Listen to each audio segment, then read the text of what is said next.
Welcome back to Between Two Racks with the Kilo Crew. On today's episode, we're going to discuss breaking the rules, how, when, and why. So, let's kick it. This is our first episode recording back after the new year. I know I said it in the last one, but that last one was recorded in 2024. So happy new year, everyone. Time to kick some ass. So to get us started, like I mentioned, we're discussing breaking the rules. We are known to have a lot of rules and systems that we follow. But as I frequently say on the podcast, there are many times that I see all of you break the rules. And it's breaking the rules always with a purpose. We're doing it for a reason. We're not just ignoring everything. There's always a why. So, for example, over the holiday, I mapped out my entire year of training with Steph. So we looked at different holidays that were coming up, trips, when I knew I would be doing Prolon in the year, and then really mapped out what my training would look like. So to start this year, for example, I have 8 weeks of training before I'm going to do a round of Prolon. So 8 weeks instead of 12 weeks. So Steph decided to use a shorter mesocycle. So I just have a 2-week mesocycle to start off the year. So that was the why on one reason. But Porrick, if you want to go into a deeper of how and why regarding the shorter macrocycles. Yeah, well, even just to back up the breaking the rules. So this comes at a funny time because we're all doing our About Us section that you've got us to do for the website. And one of the questions is, what's your biggest piece of advice for Kilo students? And mine is, follow the rules until you know the system. Yeah. Once you know the system, put your unique spin on it, but don't break the system until you understand the system. Yeah, that's a good point. So we all break the rules, but we all understand the system. So implement the system, get really good at the system, and then break the rules. But for the shorter macrocycles, so the biggest reason we'll use shorter macrocycles, and this is very overarching, is we have a condensed time frame to work with. So like you have an 8-week time frame that you want to work within before a specific goal or a specific target date that we're working towards. So that is going to dictate our macro. Then the duration of the macro will then influence the duration of the mesocycles, which, like for you, could you have done something different than 2-week macrocycle or mesocycles throughout it? Yeah, you could. You could have done 3, then 2, then 2, then whatever math, the way you want to math it. But obviously trying to be consistent and apply a similar level of stressors throughout generally makes more sense. So the shortened time frame from a specific goal is the biggest one. So like another really good example is off-season training for athletes. Very rarely do they come in with exactly 12 weeks. If they do, great. Or if they come in with longer, even better. But just because you want to implement a very standardized program, which is 12 weeks in duration, doesn't mean that is going to fit the time frame of the person you're working with. And then on the flip side, sometimes the mesocycles are longer.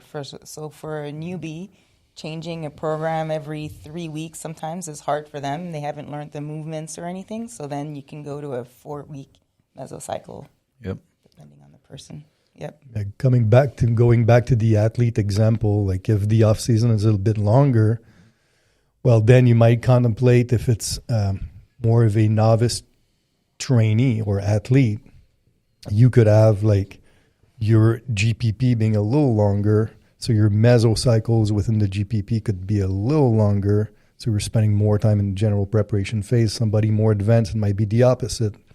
You're doing your GPP a little shorter and you're adding to the SPP. So there's so many things you can do with your macrocycle. So I know Porrick mentioned that there were different approaches obviously anyone can take for someone in my situation where you just had 8 weeks that you worked with. So what were the reasons why you chose the 2-week mesocycles specifically for my case? Just because it was a simple answer to the 8-week macro. I mean, like the more advanced you are, the more you can afford to have more frequent changes. The more advanced you are, the more variation comes into play. So for you, because at least under my coaching, you have 12 or 13 years of training age. Mm-hmm. So, I mean, it's not that big of a deal for me to have you do 2-week mesocycles. I know you won't be all messed up in loads and all that kind of stuff. Thank God. Yeah, but I don't want more. But 2 weeks of all those. But going back to your example, like at one point, I forget exactly where it is, maybe in July or June or something, you have it's almost stupid to call it a macrocycle, but you have a 2-week macrocycle, which it's not transition maybe. But it's probably just gonna whoop my ass. But so for me, guess what I will do in that 2-week period? Some sort of super compensation. Yeah, some super accumulation type of thing to create a super compensation, because why not? Like you have like time off, 2 weeks time off. So let's milk the hell out of that 2-week period, because it's only 2 weeks. Like you can drive someone through the ground for 2 weeks. It's not that big of a deal, assuming that there's a recovery period after. So, but that happened just because of timing with trips, and so we had no choice.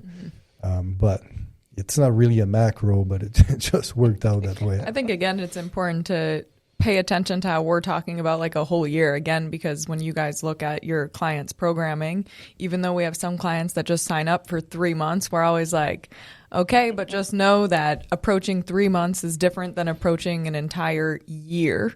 So I think it's so important to really be able to look past just that short time frame with people, to really see the bigger picture and make those finer tweaks and break the rules. Yeah, then Steph brought up a big thing with training age. Like training age alone could be the reason that we're going to do a shorter macrocycle. Like as Alex said, being a more beginner, we might want to extend the duration of the mesocycles, but as people get more advanced, those shorter mesocycles can be really beneficial. So they're changing stressors, especially if you're trying to use phase undulating. You're changing stressors more often, and then they only have a limited time frame. So like say 8 weeks if they're doing 2-week long mesocycles before they get a recovery, like a proper recovery week. So just a greater training age, greater levels of strength. Sometimes those shorter macrocycles come in really helpful as well. It's a very good point. So how sometimes you say that you start feeling really run down by week 10, sometimes in a macro. Yeah. Wow. So that's why maybe a 8-week macro would be a good thing. Like it doesn't happen to you all the time, but let's say you're training somebody that it's every time. Mm-hmm. By week 9 or 10, they're run down. Well, maybe have your macro shorter so you have more frequent active recovery weeks. I think it's important too you have to be consistent with your training to know these things. It's not a one-off. Yeah. So we have a lot of clients. Well, maybe not now, but like back in the past when I was in the gym, they always like miss a few days or they're gone for trips. It's really hard to plan that way because it's like you're always starting over. But yeah, you need to build a good base, know your client, and then you can really play around with it. Yeah, with these people that are all over the place, you almost cannot have planned recovery weeks because they're always recovering. Yeah. Yeah, and then the lower your training age, the faster the detraining effect takes place. Yeah. So you have to be very careful because if you've been training for 3 months and you take 4 weeks off, you're starting over completely. So my body feels like I'm starting over right now. But even with elite level athletes, detraining starts after 10 to 14 days. Yeah. So can you imagine if you're untrained and you stop for 4 weeks? When you say detraining, so it means loss in hypertrophy, loss in strength, loss in motor unit recruitment capacity or capability. All this starts dropping. Okay. Do you want speed is the thing that detrains the fastest. Yeah. Strength is among the slowest, but when you're strong, when you have a base of strength. When you have it, yeah. When you have the strength to begin with. Okay, moving on to another instance of breaking the rules. exercise selection for a series using the non-primate exercises. Yeah, so when we say we're breaking the rules, we're sort of laying out the template that everything that's taught in the program design and the periodization course is the rules. Yeah. So anything that's breaking away from that, we're now breaking the rules. So during those courses, we're very reliant on the primate exercises using Microcycle 1, Microcycle 2 very systematically to train those big primary exercises in a very systematic fashion. Can I interrupt you for a second? Yes. So in this instance, so when we're saying primate, we're talking about the 8 primary movements, but would you say, so then we have the map assessment course and you assess your clients and they can't do a back squat, you have to regress them down to like a goblet squat. Is that an instance of breaking the rules? Yeah, Kind of. it is. Yeah, because it's not the standard back squat. So all of a sudden you are breaking the rules. Mm-hmm. So the map assessment's a perfect example. From that assessment alone, we may be breaking the rules on all of them. Pretty much all of them. Because even if someone is just doing dumbbell work for their upper body pressing in the A series, that's still breaking the rules. So it happens all the time. And the main reason we're going to do it is, one of the big reasons we're going to do it is because of movement limitations. And that's going to be assessed during the map assessment. If someone isn't able to achieve the appropriate positions, we're not going to force them into appropriate positions just because it's lower body one, squat one, they're meant to do a squat. No, we're going to meet them where their current capabilities are. Yeah. So it's probably the most important one. It's not the only reason. Yeah, the most frequent one that you see for sure. Definitely the most frequent one. But I'm sorry if I cut you off, but before we keep talking about breaking the rules on the primate, I'd like to explain why the primate is our rule. Okay? because so we have these 8 movements. So the squat, front squat, deadlift, overhead, incline, bench, dip, and chin up. Why these are our primary movement is simply because these barbell movement, for the most part, outside of the dip and chin up, they are basic core multi-joint movements that gives you a lot of bang for your buck in terms of strength development and or hypertrophy up to a certain point. So, but these movements, in order to be good at these movements, you need to rehearse them because it's a skill. You need to rehearse the pattern. You need to get better and better at recruiting the motor units involved in the movement pattern. So if we're training a novice and we want them to be good at it, they need to train this movement pattern. So if they're novice and every phase, like the squat selection changes, it's different things all the time, it's going to be really hard to be really good at the squat because you're not rehearsing it. Whereas the advanced trainee can afford to switch back and forth with ease because he's advanced at the skill of these movements. But now what he's talking about with the map assessment is if you have limitation or restriction that prevents you from doing this movement, then we can't force you into that movement. So now we're breaking the rules, giving you a regression, and then we're going to rebuild you back up to the point where you can do that primary movement and start rehearsing it. But that's what people need to understand. Strength in the weight room is a skill. Yeah. And then what Steph brought up there is another really important part is, so while movement limitation is probably the most frequent reason that we change out the primary exercises, advanced trainees also get a change in primary exercises. But it's because that variation is so beneficial for advanced trainees. They thrive on it because it's going to dissipate fatigue. It's going to improve their recovery because they're not hammering the same movement patterns over and over and over again. And then we can use these different exercises. It's going to be the same movement pattern, but different exercise, so it changes slightly. So it's still doing a squatting pattern for a squat, but we can use then very specific exercises to target weak areas to really be super specific with their programming to address their actual weaknesses. And that's where you start to put in the specialty techniques for those advanced. Yep, it could be, or it could even just be you're choosing certain implements that are going to challenge the movement pattern in a way that that person struggles with. So say someone's really, their overhead press is lacking because their front delts aren't strong enough.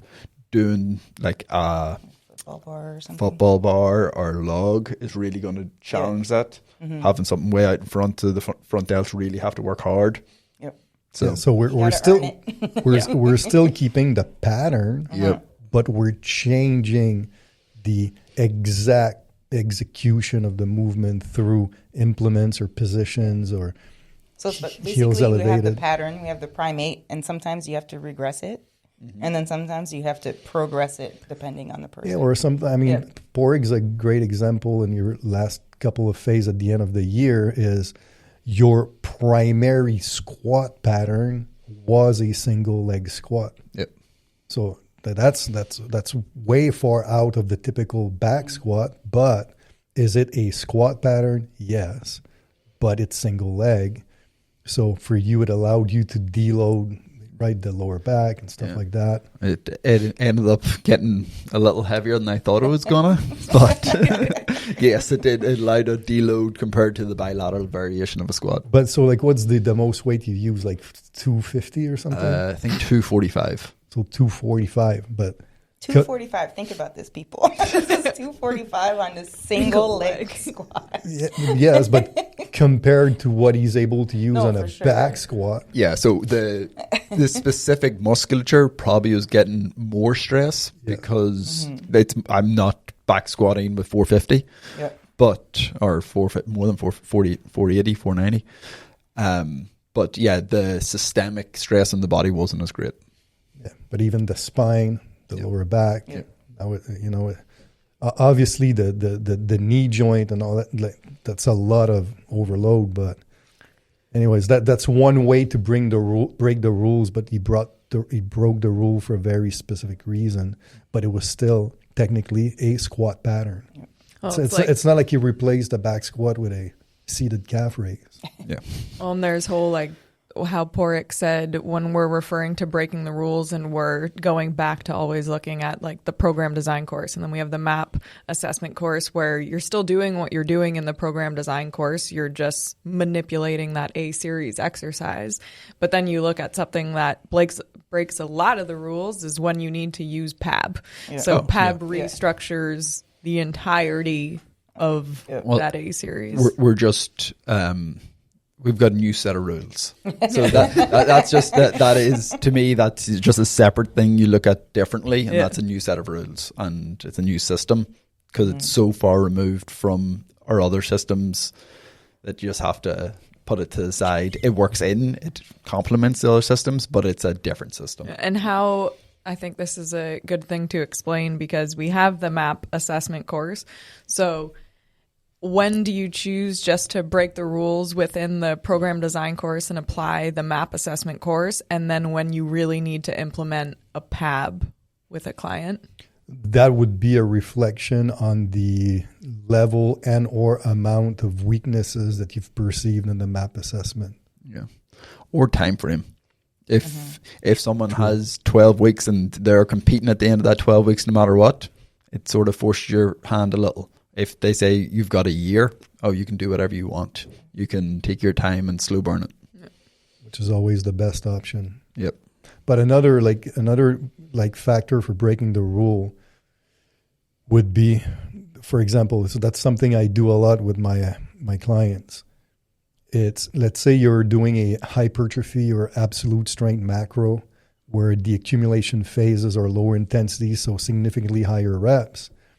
Most of the time, if the client is a little stronger, overhead press, for example, I'll do it seated with back supported.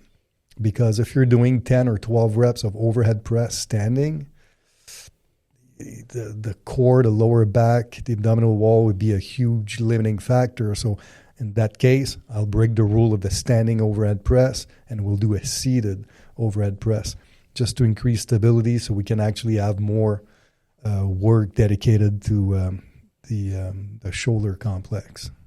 Moving on to Well, I have one more I'll add in is kind of, and it ties into the exercise selection for A series, is loading. When you break the rules for loading in the A series. So like step loading or constant loading, is Yeah. that what you mean? So as like beginners, you're probably safer off just using constant loading because they don't know their loads well enough to step load. So just giving them a constant load so they can figure out where they are at, how they react to working through fatigue in the latter sets. So you can then, as they get more advanced, you can base your loading off that there, but they're better off you selecting a sub-maximal load that you're pretty confident they're going to be able to do all the reps with anyway and just see how they react to it. So that would be somewhat of a breaking the rules for loading. As this isn't breaking the rules, it's just something that people maybe don't hear us say that often, is if we like a 10 to 12% intensity spread, but that's assuming 4 to 6 sets in the A series. Once you go beyond that 6 set mark, it is okay to go slightly beyond that 12%, just because the steps become so small at that stage and you're getting so much rehearsal at what's going to be high enough intensities, because the warrant going above 6 sets should be a higher intensity phase, that you're going to benefit from a slightly wider intensity spread. I'm guessing that's what you meant by that. Yeah. Okay.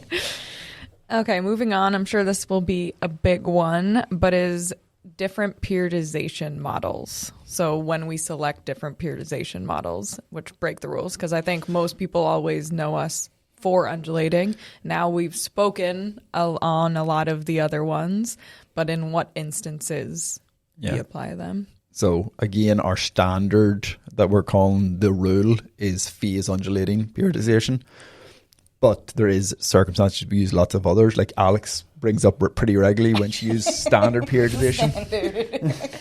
I mean, just for the new person, sometimes you just have to kind of stick to the same, when they're learning a new movement pattern, they don't know their weight, so you just stick to the same reps for a little bit longer than like when we change every like mesocycle, or even linear, where from accumulation, like they don't necessarily do accumulation intensification. We're just building up, or actually building up in intensity. So the reps go down as they progress through their mesocycles. So yeah, for the newbie, I mean, constant and then linear is like standard. Standard. Sorry. But just to clarify, like standard periodization, which is the oldest form of periodization, means it's the same reps. Yeah.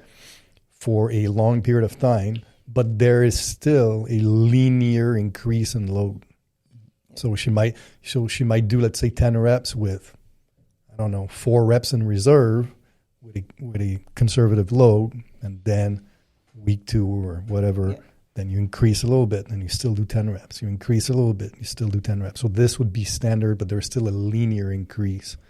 Whereas linear periodization, then you have a increase in intensity or a drop in reps from phase to phase, but it's linear. It's like a slow progression. Yeah, then another group that standard periodization works really well that we've already talked about is the people who are very inconsistent, because at that stage they don't warrant a periodization model. They just need to improve their consistency, and changing of intensities is actually going to take away from their trainability, because they don't have the ability to adapt to these new intensities and know what loads they're meant to be using and recruit the appropriate motor units. Like ironically, for these people, our standard phase undulating periodization model is probably the worst thing they can do. Yeah. Honestly, yeah. I mean. Then, so linear periodization, so really good with beginners, like Alex said, but then also if you have shorter time frames. So if someone has a very, very specific goal, but in a short time frame, linear periodization is great, because you can use sequential blocks or sequential phases to build on the previous phase. So you're going to reach a specific peak quality that you need for your performance at the end of the phase. The reason we don't love linear periodization on long terms with a lot of people is there's a lot of detraining of previously trained qualities. But in these shorter time frames and for very specific outcomes, there can be really good as well. So like a good example could be a very short off season for an athlete. If you use a sequential phase potentiation model, you're going to end at the peak result with more qualities built throughout that full off season than if you try and do an undulating model with minimal detraining of previously trained qualities because the time frame is so short. Exactly. But if you were to use a linear model, because one thing that's important for the viewer to understand, or the listener, is that our education structure for the most part is geared towards the personal trainer working with a client year round. So with that in mind, phase undulating works really well, because if you were to do pure linear and your hypertrophy macro is the first of the year, and then your last macro of the year is power, then the next year your detraining of hypertrophy is huge. Whereas if we're using phase undulating, we're touching a little bit of everything, every macro, so the detraining is way less. So your potential to improve yourself in a linear fashion year to year is much greater. Different periodization models, so going into weekly undulating. So weekly undulating is like, the easiest way to think about it is you're taking a phase undulating and you're really condensing. So, and then you're alternating a phase week by week. So say like week 1, it could be your accumulation, week 2 is your intensification, week 3 is back to accumulation. But what this does is firstly allows for more variation. So it's going to help recovery somewhat. It'll help dissipate fatigue.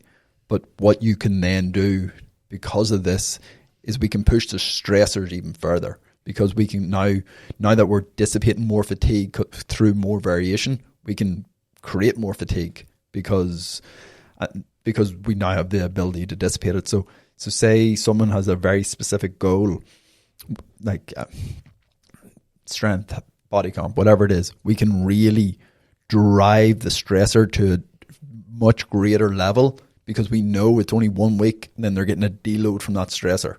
Then they're going to hit it again, and then they're getting deload from that stressor. Like, it's not a deload in terms of training, it's a deload from the stressor. Yeah, so the specific type of the stressor. specific stressor. So And then the exercises stay the same. well, you can do both. Yeah, so You it can do depends both. on the- Yeah. So that's a later topic. But to add to what he's saying, though, it's only it's only a de-stressor and a aid in recovery if you're high intermediate to advanced. Because if you're trying weekly undulating with a full blast novice, then it's too much stress. So then it actually interferes with the recovery. Yeah. So that's a very important. and then they're just really They not just don't getting know. better. Yeah. No, it's too much variation. It's like the brain doesn't know what the hell you're trying to accomplish. Yeah. And then you don't know their loads too, so then you're just all over the place all the time. Yeah. So weekly undulating to daily undulating. So this is even taking it a step further, and now we're going to be undulating between stressors on a daily basis, and then we can do this in a coupled fashion or uncoupled fashion. Coupled fashion just means like our upper body 1 and lower body 1. Say we're doing a coupled, that those 2 sessions are training the same stressor, then upper body 2, lower body 2 are training the different stressor. Whereas uncoupled, we're going to alternate, so every day is going to be alternating. So upper 1 would be stressor 1, lower 1 stressor 2, upper 2 stressor, there's going to be an off day, upper 2 stressor 2, lower 1 or lower 2 stressor 1. So you're really undulating, really mitigating fatigue throughout the microcycle. So we can push stressors more because there's more variation.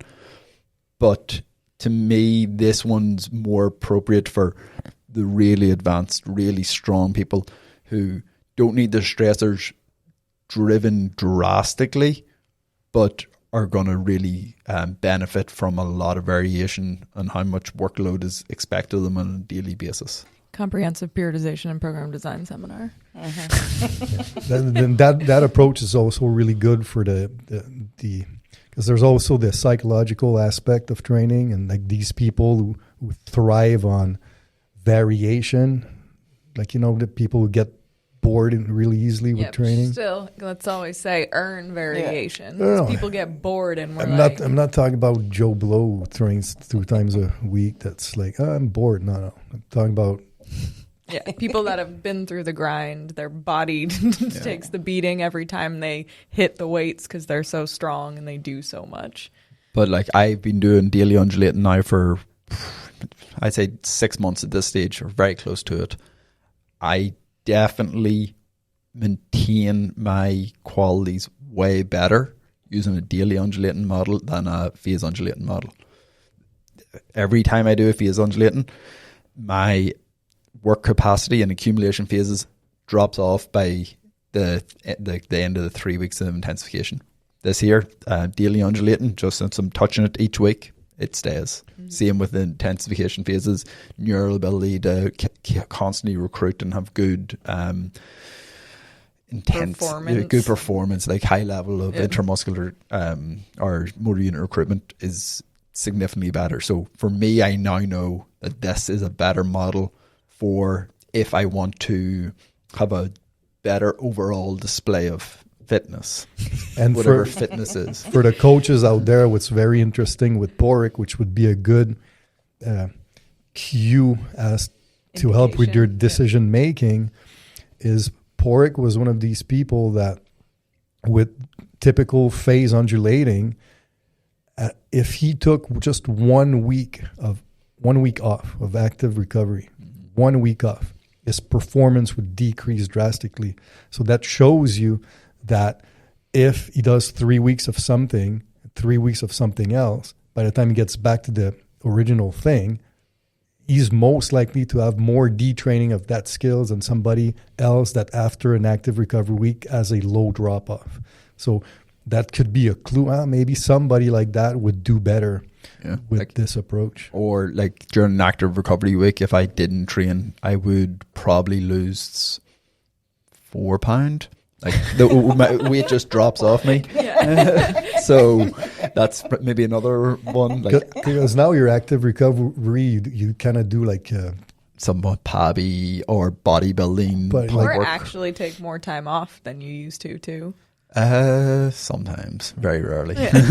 but you're doing like higher rep stuff, and so you're still keeping your nervous system active. So your drop off when you're coming back to your true training is not as drastic. Not as drastic at all. Yeah. So how would you choose if you do an uncoupled or coupled?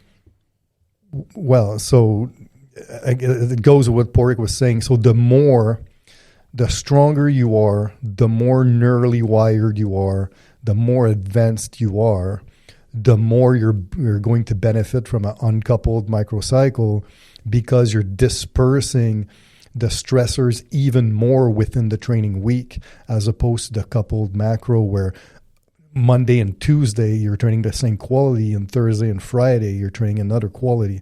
The uncoupled, it's like you're training, like it was saying, quality 1, quality 2, quality 2, quality 1. So now you have more. But you still get the same exposure of both. Yeah, it's the exact same exposure. It's just the stimulation within the microcycle is more dispersed. So instead of, it's almost like, if you look at it this way, it's almost like, you know, we have the weekly undulating where week 1 is one thing, week 2 is another thing, week 3 is back to week 1 thing, and on and on. So it's the same thing, but coupled will be the first half of your week is one thing, the second half of your week is one thing. Uncoupled, it's like a day is a phase. Like, It's almost like now your phase undulating is on a daily perspective. So both are for advanced people. Yep. Yeah. But let's say the first time you're going to introduce it to someone, would you do Coupled. Yeah. Yeah. Because again, it's a question of saturation. To me, well, to us, the concept is very simple. The more advanced you become and the greater you become at lifting weights, the more variation you can afford. But like Kelsey was saying, variation needs to be earned. So take the steps. Don't skip the steps because you don't know. You don't know how you're going to. If you're moving on from phase undulating to weekly undulating, you don't know how you're going to react. So if you were to skip weekly undulating and go to daily undulating periodization without knowing how you're going to do in weekly undulating, it might be a huge mistake.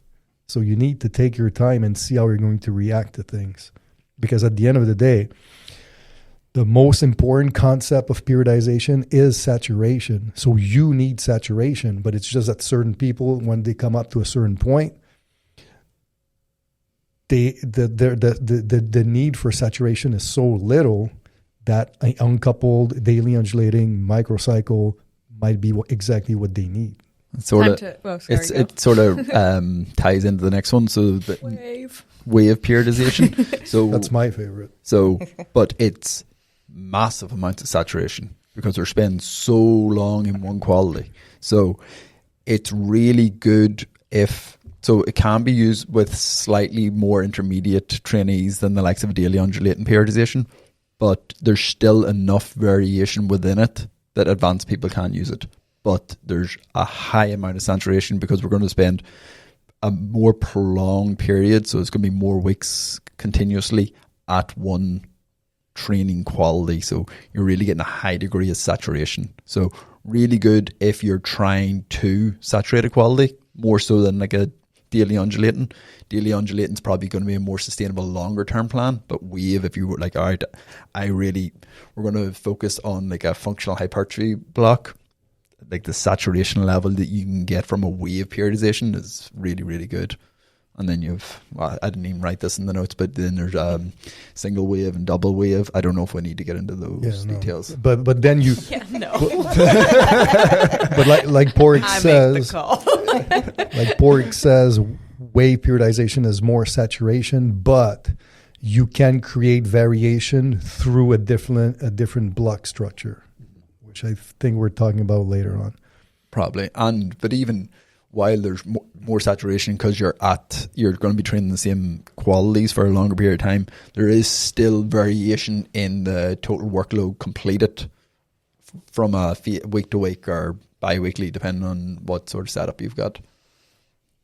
But why I like the wave is I've always been more like this. Like I'm not one to like jumping around from stuff, but it allows you as a trainee to like coax yourself towards the peak intensity a little bit better.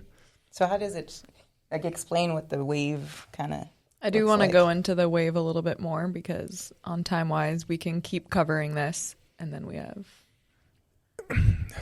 so the wave, like the one way you can look at the wave, it's like a mini linear periodization model. That's basically a 3-step linear model. So you have a lower intensity with higher reps.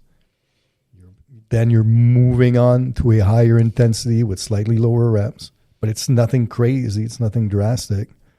So you're coaxing yourself towards the higher intensities. Then you have a 3rd step where you're moving again to a higher intensity, so slightly lower reps again.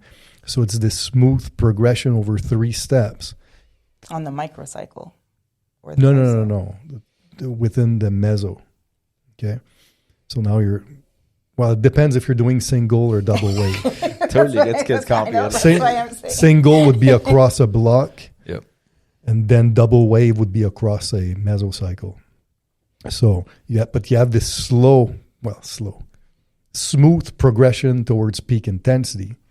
And now, as you've reached your peak intensity, now you're backing off. But you're not backing off all the way to the original intensity. You're backing off to basically the midpoint towards intensity 1 and intensity 2. And now you're playing that same game again. So it's like 2 mini linear models that are progressive in intensities. So that's why Porrick says that you're really, really overloading on a saturation perspective because you're spending a lot of time within a narrower window of intensity. So if you're truly trying to max out a macrocycle goal, that it's absolute strength, relative strength, or power, it's great for that because you're spending more time really focusing into that window, which I personally like. But it is a little bit more of a grind. Mm-hmm. But like I said, depending on the block structure, you can create variation still, but it's just a variation in movement pattern more so than intensities, which I personally prefer. Get it? You know, that one always confuses me because it's like, so the block, if you're doing a wave, would it be 6 weeks and it's 6 weeks? Depends if it's a single or a double wave. Yeah. A block is always, so in our system, a block is always Well, 6 not weeks, always. unless We you're break the breaking the rule. Yeah. Like in Kelsey's macro right now, a block is 4 weeks. So if you're doing a wave, Yes. would it be 2 weeks at one, 2 weeks at the other? And Yeah, 2 if it's a weeks single wave. If it's a single wave. If it's a double wave, It's then 1 week. 1, One 1, week. 1, 1, 1, 1. Yeah. Now, is the microcycle structure? Yeah. How does that one change? It depends. It depends on the block. If it's fixed Fixed, blocks, variable. integrated, or variable block. Don't worry, you're not the only one. So it depends. But this is this is a separate topic, so that's why we're avoiding talking about. Let's go into it a little bit more, and we can wrap up the episode on discussing the wave because we have. But that's not about the wave. Like the block structure can be applied to any periodization model. I'm just saying because we have enough to do a whole other podcast episode, and we're at 42 minutes. So I was just saying if we keep talking about. In the wave. Yeah. You can either do a single wave, which is like week 1, week 2, week 3, and then you go back No, that's a double wave. Okay. So that's a double So wave. I just want to make one point that's important. And I think because you're not the only one, I'm sure Yeah. there's a majority of our students that struggle with understanding of these things. And I think it's important to note it's also because... Well, of course, because there's only 49 students who've done the course. No. But I'm not talking about that just because waves in general. But it's, again, going back to the type of clientele you've worked with. Like, you've never really had to implement waves with any of the clients you've worked with. Yeah. But like, I just want, like, it's important to understand that wave is not, I don't want to say, it's not a real periodization model in the sense that it's not really in the literature. Yeah. There's only, to our knowledge, there's only 3 people ever who mention the word wave periodization, and they're not necessarily doing it the way we do it. Okay. Okay, so that's important to understand. But, so one way, I'm going to try to do it as simple as possible. So the easiest way is you need to look at the block. So forget about the macro, think about the block. So our blocks are 6 weeks. Within the block, you have 2 mesos, Mesocycle 1, Mesocycle 2. Now, if you're doing a single wave, so it means that within that one block, you only have, no, I'm sorry. It's hard, yeah. Within the macro cycle, you're going to have one wave. Because a wave you have to, so let's say I'll take an 864 wave, okay? So a wave, by default, means that, because 864 is not a wave, that's just a descending set. A wave would be 864, 864. So that's one wave. Now, a single wave means that across the entire 12-week macro, you have only one wave. So over 12 weeks, you're going to have 8, 6, 4, and then it's going to repeat. Okay? So that's why it's a single wave. Double wave means that across your 12-week macro, you'll have 2 waves. So 8, 6, 4, 8, 6, 4, and then 7, 5, 3, 7, 5, 3, let's say. Okay? So now it's 2 waves. So that's why it's double waves within the macro. Now, if we're doing a single wave across the macro, it means that for a block, we're just doing half of a wave. So for that 6-week period, we're just doing 8, 6, 4, which means that because the block is 6 weeks, each intensity you're spending 2 weeks on. So week 1 and 2, 8, week 3 and 4, 6, week 5 and 6, 4. Okay. But now if it's a double wave, now it means that you have 1 week of 8, 1 week of 6, 1 week of 4, 1 week of 8, 1 week of 6, 1 week of 4. So now you have 2 waves. Yeah. So more variation. Technically, you're doing the exact same amount of work, but it's more variation because everything changes more often.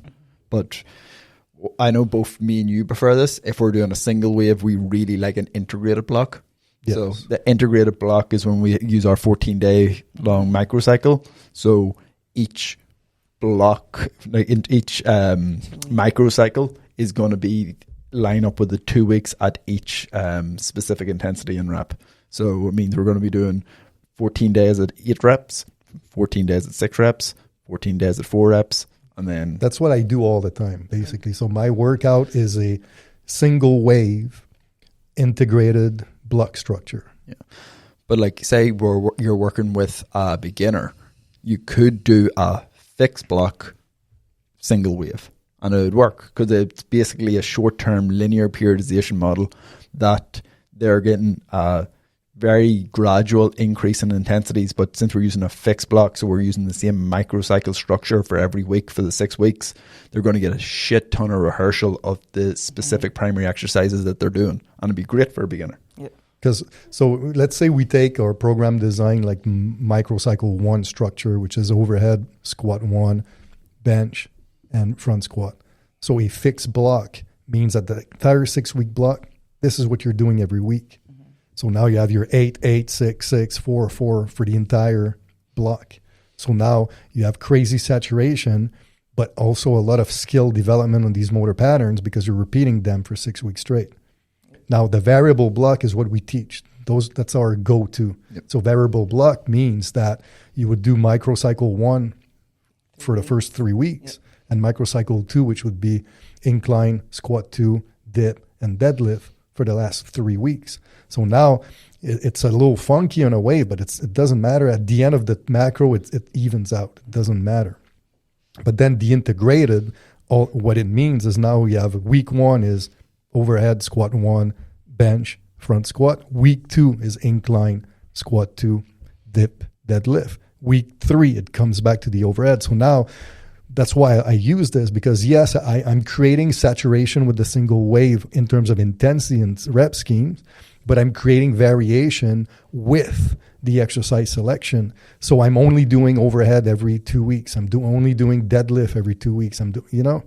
So that allows me to go through and pound these intensities on a neural perspective, but not create pattern overload or aches and pains or a hard time in recovery because I'm changing motor patterns all the time. So I'm dispersing the motor units being used at these intensities. So I'm favoring better recovery.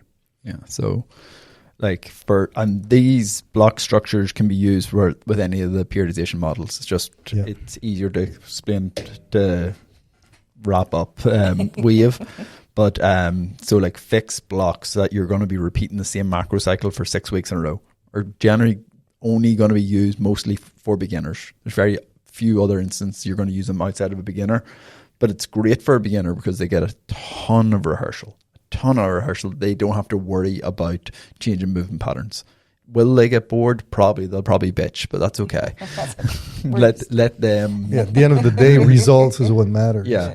And like if someone can't squat, the fact that, squat's a bad example because you squat all the time no matter what. If someone's really bad at overhead press, them doing 6 weeks of overhead press will really speed up their learning curve compared to doing 3 weeks and it's gone for 3 weeks. At the end of the day, it's still only just 6 exposures, right? Exactly. So it's like the same way you would approach a beginner who trains like let's say twice a week or 3 times a week, where you only have one. Let's say you're training 3 times a week and you only have one upper, one lower. I mean, at the end of the block, you're still going to have 6 exposures. So it's no big deal. Yep. But the PRIMEIGHT, when we did PRIMEIGHT, was on the That was 14-day. that was an integrated block using a form of phase undulating, but using 6 weeks mesocycle. That's the difference. It's just that we stretched the length of the mesocycle to 6 weeks. So they get 3 exposures. So that they get 3 exposures of everything like they would in a normal phase undulating the type of periodization. clientele we had also needed. Yeah, because our Gen Pot clients, that's what they needed in order to create enough saturation to elicit a response. So that's why we did it that way. That was part 1 of breaking the rules, because we will continue another episode because we have a lot of other instances where we break the rules, but I think that was a solid introduction to some of the instances we break the rules. Again, as we mentioned, I know they kind of went off on a little bit of a tangent on a few things there, but a lot of what was discussed is what we cover in the comprehensive periodization and program design seminars. Again, we only have 2 instances of those this year. It is May 17th and 18th here at Kilo in Southern Florida. And then it is August 2nd and 3rd. Yep, August 2nd and 3rd in Antwerp. Belgium. Europe. For all of our Europe fans. And in a couple weeks' time, or actually from when this gets posted, it'll be the following week, we start off with our strength assessment workshop, January 25th to the 26th. And then we have the first PAB seminar of the year, February 1st to the 2nd, and the sports performance seminar, February 22nd to the 23rd. And that'll be our Q1 courses. I want to bring it back to the point that Porrick brought up at the start of the episode, is in order to break the rules, it kind of goes back to everything we always say, you have to earn the right to break the rules. So study, understand the foundation and the principles behind the systems, and then you'll be able to break the rules. Any other final words on breaking the rules, fam? Every great strength coach has ever always had a system. So you use a system, master it, and then you have the flexibility to do whatever. Yeah, we spend a lot of times developing these systems, so it's going to apply to as wide a range of trainees as possible. So trust the system and then change as necessary. Very cool. Very cool. Alex is still wrapping her head around the wave. A little seasick. Yeah. Happy New Year, fam. Thanks for tuning in. See you next week.